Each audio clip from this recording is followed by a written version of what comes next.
Nuk ka asgjë, vetëm ajo që ka thënë kryeministri i Shqipërisë. Kur të kemi do t'u njoftojmë të gjithë. A jeni i bindur se do të themelohet shteti shtetëror? Ka mundësi të shtimës, era bën 100.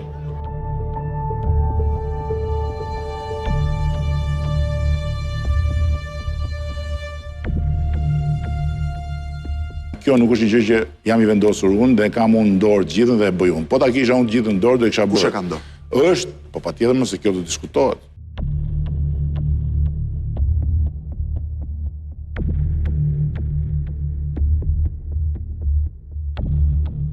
Pra, kush e ka në dorë krimin e një shteti sovran teokratik në Shqipëri?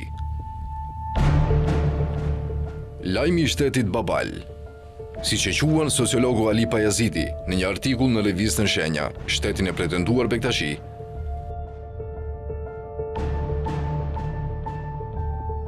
erdhi nga Amerika e Largët, kur kryeministri shqiptar Edi Rama, një katolik jo praktikues, siç do ta quante prestigjioza franceze Le Parisien, njoftoi më 21 shtator në rubrikat e New York Timesit synimin e tij për të krijuar një shtet sovran të qeverisur nga Bektashit për të promovuar një islam tolerant. Një islam që lejon pirjen e alkoolit dhe garanton lirinë e veshjes së grave.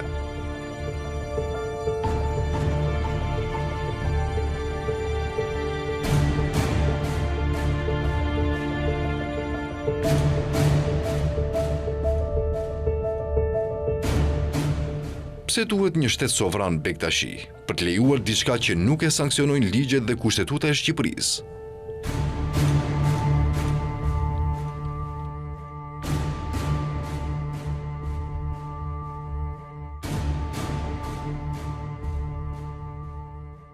As të ketë një sovranitet, vendi ku do të mund të pihet siç dikush e interpreton alkooli dhe do të mund të hecet lirshëm. Se këtë çështje në Kosovë, në Shqipëri e në Maqedoni edhe sot e kësaj dite praktikohen lirshëm. Edhe veshja është e lirë mënyra e veshjes. Edhe alkooli nuk është i ndaluar në asnjë nga këto shtete dhe pihet lirshëm. Dhe nuk ka nevojë të krijohet një shtet i posaçëm ku këto do të krijohen.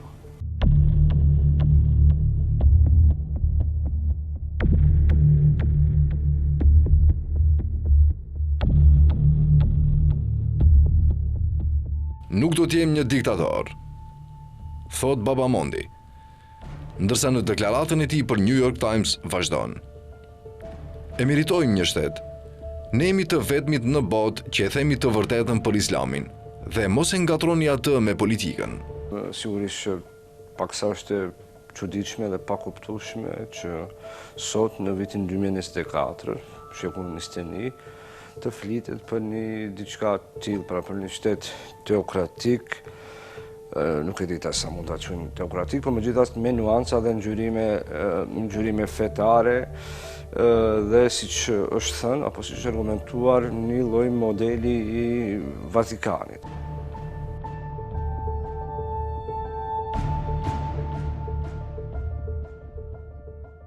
Ky mikroshtet i ri, me një sipërfaqe prej 0.11 km², një mini Vatikan i rendit shiit sufi, do të vendoset në lindje të kryeqytetit të Shqipërisë, Tiranës, dhe do të shërbejë si një shtëpi politike për Bektashit, komuniteti i katërt fetar i Shqipërisë pas muslimanëve sunit, të krishterëve ortodoks dhe katolikëve.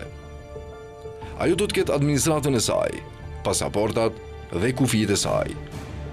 Një muze që tregon historinë e Bektashive dhe një dhomë lutjesh do të instalohen gjithashtu atje. Lideri aktual shpirtëror, Babamondi, i thirrur për t'u bërë kreu i shtetit, kërkon gjithashtu një shërbim intelegjence. Në shtësia do të jepet vetëm anëtarëve të klerit dhe administratës së tij. Mikroshtete quhen shtetet që kanë territor shumë të kufisuar dhe popullsi shumë të vogël. Mikroshtete në Europë janë Liechtensteini, Andorra, Monaco, San Marino.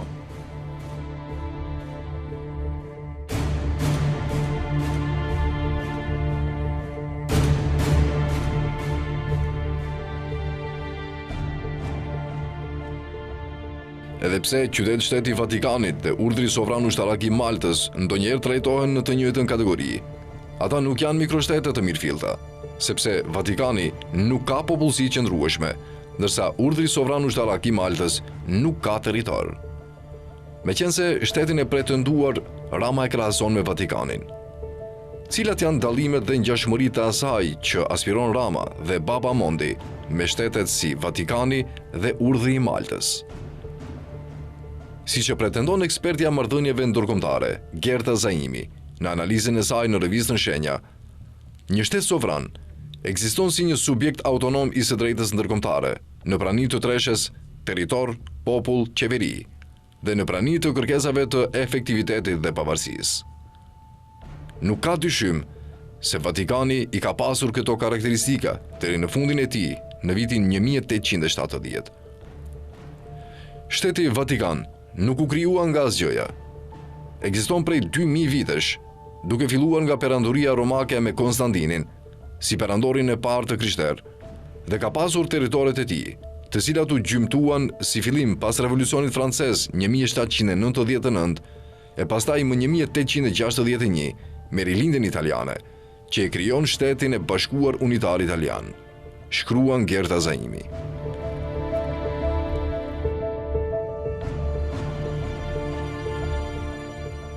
Krahasimi i bërë nga kryekleriku Bektashi me katolikët është i qëllimshëm.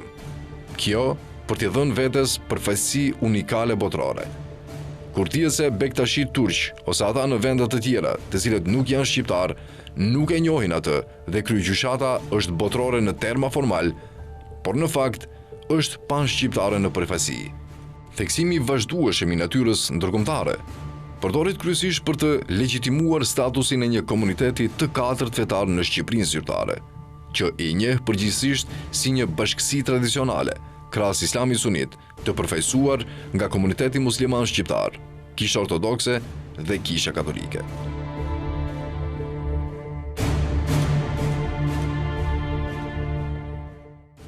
Gjitha këto shtete cilat merren model, veç mas Vatikani, me qenë se duke që është më i parafort me këtë ide që synohet, pra, ka një histori të gjatë, madje edhe le të themi kështu kushtimisht të dhimbshme, pasi që është produkt i një përplasje në qindra shekullore, në Europën e mesjetës, ndërmjet le të themi forcave fetare dhe forcave shekulariste. Do të them që në Vatikani me gjithat ky shtet e ka një lloj sociologjie, ka një lloj historiku, e ka edhe një arsye, një raison d'etat, që një arsye pse ekziston, sa abstrakte, aq e çuditshme, mbase edhe rrezikshme. Meqense bota po ndryshon dhe shqiptarët duhet të përgatiten për një realitet të ri, debati mbi ndërtimin dhe fuqizimin e unitetit kombëtar duhet të gjejë vend në tryezat akademikëve, por jo duke krijuar teza përçarëse e aq më pak mikroshtete fetare. Ky realitet i ri nuk, sipas shikimit tim, nuk zgjidhet, nuk debatohet në këtë mënyrë, duke bërë trupëzimin, sobëzimin e një komuniteti që deklarohet për musliman, pjesa dërmuese suni, duke prioritizu, avansu dhe ngritun edhe një shtet të një grupimi në kadër të islamit të fesë, që njihen si Bektashi, që ka një historik të vetë, të krijimit dhe rrethanat në cilët është kriju, dhe duke bu në qendër të gjithë vëmendjes dhe opinionit publik. Kjo ide rrezikon të jap një goditje të rëndë traditës së bashkëjetesës që shqiptarët e kanë ndërtuar dhe kultivuar në shekullin e fundit. Për Enis Sulstarovan, shteti Bektashi dhunon parimin e trajtimit të barabartë të bashkësive fetare nga ana e shtetit. Dhurimi i sovranitetit njërit prej tyre, qoftë edhe bashkësisë më të vogël, përbën një precedent të dëmshëm. Republika e Shqipërisë do duhet t'u njihtet të paktën të njëjtin status sovraniteti edhe Kishës ortodokse autoqefale të Shqipërisë dhe komunitetit musliman të Shqipërisë, të cilët i kanë qendrat e tyre në territorin e saj, shkruan Sulstarova në revistën Shenja.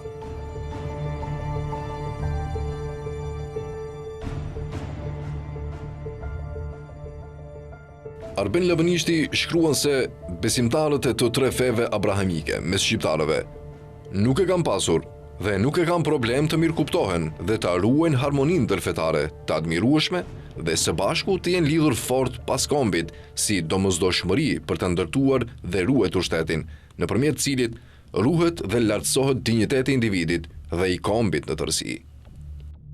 Prishja me mekanizma nga më të ndryshmit të ekuilibrit që ruan harmoninë ndërfetare dhe raportin e tre feve me kombin dhe shtetin, që natyrshëm e ka vënë vetë zhvillimi i kombit shqiptar nga ngjizja e tij deri te krijimi i shtetit, është krim vetvrasës, shkruan Labënishti. Jo, absolutikisht nuk ka të drejtë për arsye se shqiptarët kanë tregu se kanë ndërtu një mentalitet, një filozofi të bashkëjetesës me komunitetet tjera monoteiste dhe mund edhe si shembull. Thënia e famshme e Pashko Vasës, Leni Kisha e Xhamia Feja Shqiptarit të Shqiptari, ajo nuk është një, le të themi, një sentencë antifetare, por pra intenca e rilinasve në atë kohë ishte duke ditur që religionet historikisht dhe tani shkaktojnë ndasi. Është shumë domethënëse të thuhet se i pari që ka kërkuar dhe është përpjekur për të hapur rrugën e legalizimit të tarikatit Bektashi si femë vete, edhe pse nuk i arriti atëherë, është prifti grek Anastasia Nulatos, i cili nëpërmjet shqiptarëve e ka uzurpuar kishën ortodokse autoqefale shqiptare.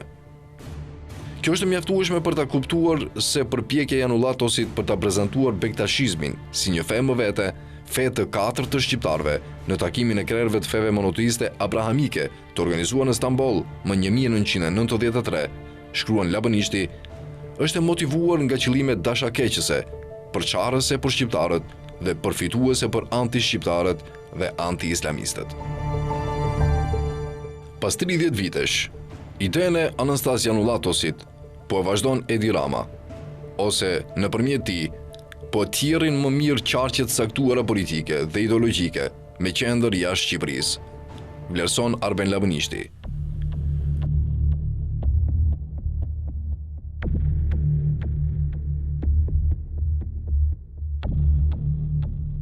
Në një artikull të posaçëm kushtuar shtetit Bektashi dhe Babamondit, gazeta izraelite me sfond sionist, Jerusalem Post, e përshkruan liderin Bektashi si njeriun më të rrezikuar, i cili e ka shprehur publikisht mbështetjen e tij për Izraelin.